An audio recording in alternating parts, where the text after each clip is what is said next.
Monsieur le commissaire, bonjour. Vous avez fait du renouvellement de l'image de l'Afrique une de vos priorités. Est-ce que vous pourriez dire quelques mots sur l'importance de ce Oui, parce que chaque fois que l'on donne une image de l'Afrique, qui est une image triste, qui est une image de misère, qui est une image parfois de corruption, etc., chaque fois qu'on fait ça, on porte un tort considérable aux Africains.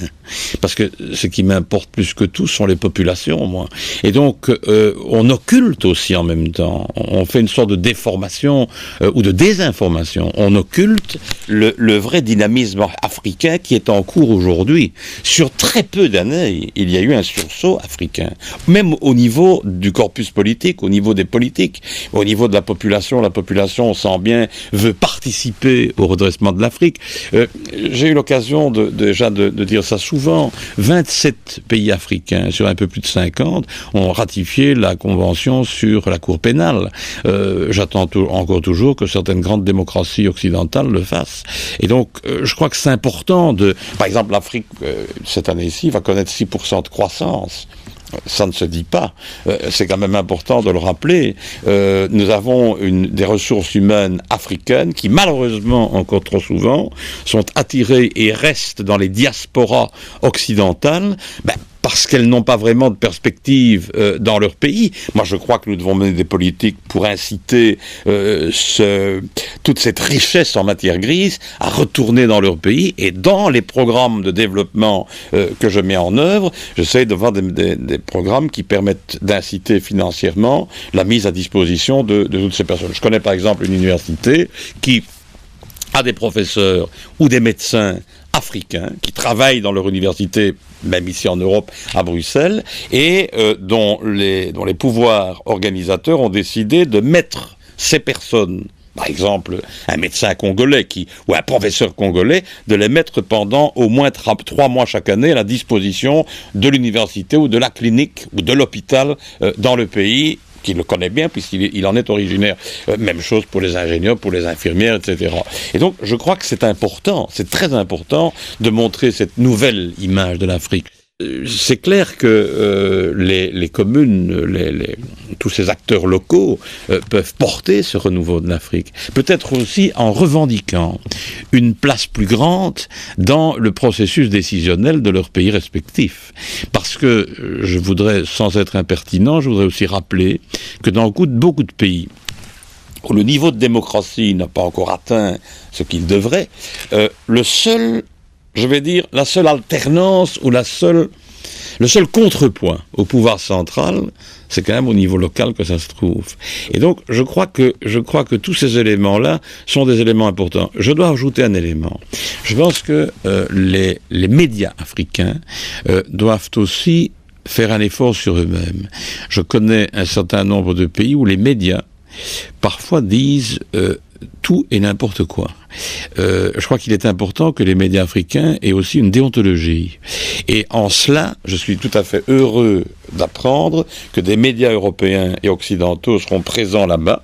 Je crois que ce serait intéressant que les journalistes africains et les journalistes européens puissent se parler de déontologie, parler de recherche de l'information, parler de s'assurer quand on dit quelque chose que ce quelque chose est fondé, pour ne pas lancer des accusations, pour ne pas déclencher non plus des exaltations parfois politiciennes qui peuvent conduire, ça a été le cas dans certains pays, à des génocides.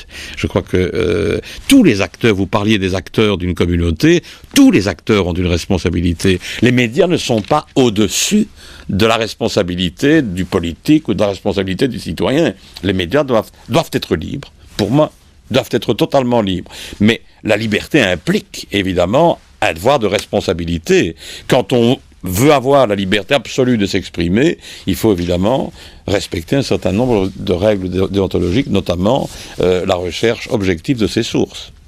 Nous rencontrons pas mal d'entreprises, des grandes entreprises ou des grands médias qui seraient intéressés de s'associer à une campagne plus large. Est-ce que vous seriez intéressé de tenir un après-midi de travail avec ces directeurs d'entreprises et ces directeurs de médias? Écoutez, il faudrait que je sois fou ou tout à fait inconvenant de vous dire non.